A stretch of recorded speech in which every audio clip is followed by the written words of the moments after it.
The island of Barbados, with its beautiful shores and tropical warmth, hides secrets buried deep beneath its earth. Among these secrets, in the Christ Church Parish cemetery, lies a stone tomb that has terrified generations. The Chase Vault. On the surface, it was just another final resting place, another coral stone structure built for the wealthy. But within its walls, something insidious had begun to stir, a mystery that no one, not even the bravest, could unravel. In 1724, a wealthy man by the name of James Elliot was buried in the Chase Vault, a tomb built by the Walden family. His stone mansion near the cemetery standing as a testament to his wealth. His resting place was marked by a grand, well-crafted stone slab and a tombstone that bore his name. However, when the tomb was reopened for the burial of Mrs. Thomasina Goddard in 1807, the coffin of James Elliot had mysteriously disappeared. No sign of it remained. No grave, no bones, no remains. It was as if the earth had swallowed the coffin whole. Despite this unsettling disappearance, the tomb was sealed again, and Mrs. Goddard was laid to rest in her wooden coffin. It was an ordinary death, an ordinary burial.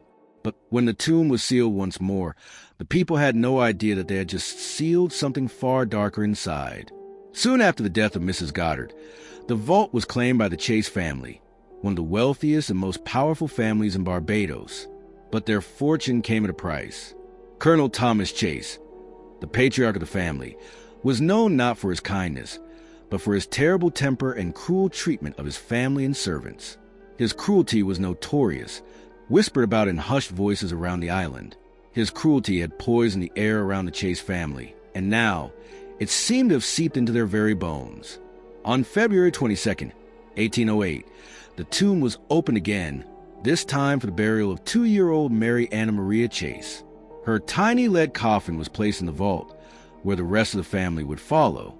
The child's coffin, though small, was solid, crafted from lead as a symbol of the family's wealth and power. For years later, her older sister Dorcas passed away, and her own lead coffin was placed beside that of her sister. Then, in 1812, Colonel Thomas Chase himself passed away. His coffin was made of wood, but encased in a larger leaden casket. 8 pallbearers carried his heavy coffin to the vault, expecting to bury him peacefully with the rest of the family. But what they found when they entered the tomb shocked them beyond measure. The coffins of Mary and Dorcas had been thrown from their original resting places.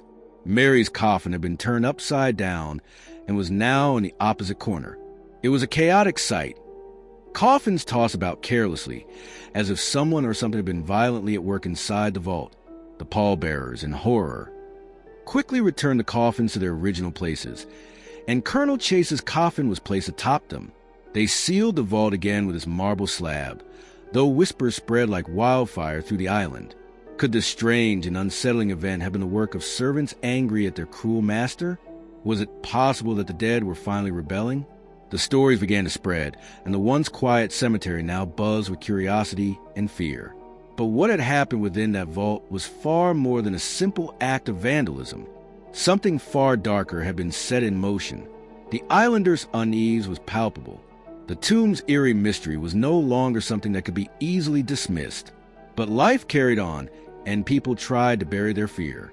However, it wasn't long before the vault would open again.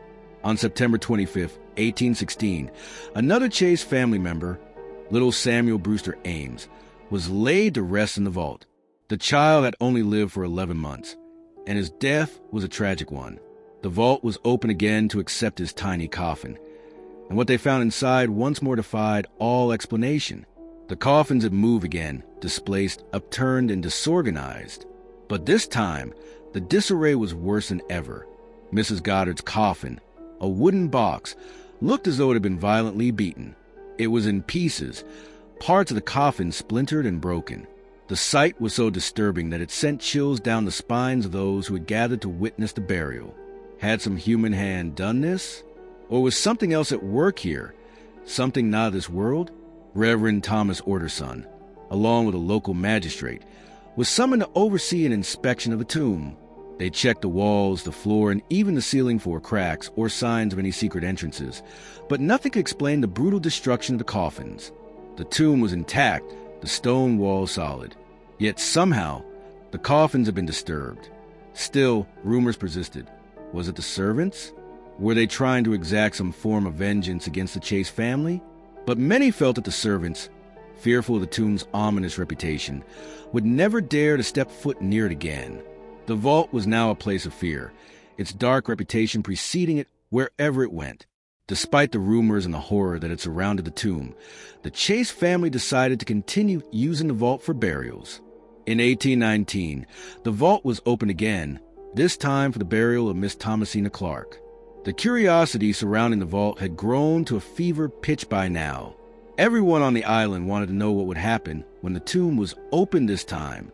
Would the coffins be found in disarray again? When the tomb was opened, the crowd that had gathered gasped.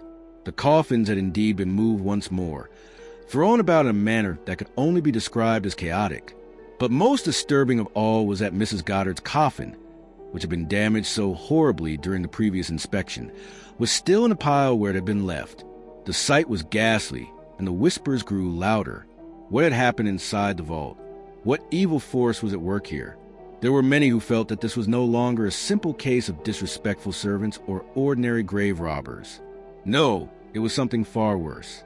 Something supernatural had taken hold of the vault, and it was now calling out to the living to witness its fury. By 1820, the tale of the Chase Vault had reached the ears of some of the most powerful figures in Barbados. Rumors of strange noises, unearthly sounds emanating from inside the tomb, had spread like wildfire, and whispers of spirits circling the vault became more frequent. In April of that year, Viscount Comamere, a man of considerable power and influence, decided that it was time to get to the bottom of this mystery. He gathered a group of onlookers, including his secretary, the mayor, 8 servants, and several other curious souls. The tomb was open once again. This time it was different. A deep, unnatural silence hung in the air as the heavy marble slab was removed. And then they heard it, a sound like a scraping, a shift coming from inside the vault. The crowd froze in place, holding their breath. What they found inside was a sight so disturbing that many of them turned away in fear. The coffin of Dorcas Chase, the colonel's daughter, was leaning against the door of the tomb, as if it had been forced against a stone by some unseen force. The coffin of Mariana Maria Chase, the young girl, had been hurled against the wall with such force that a piece of it was missing.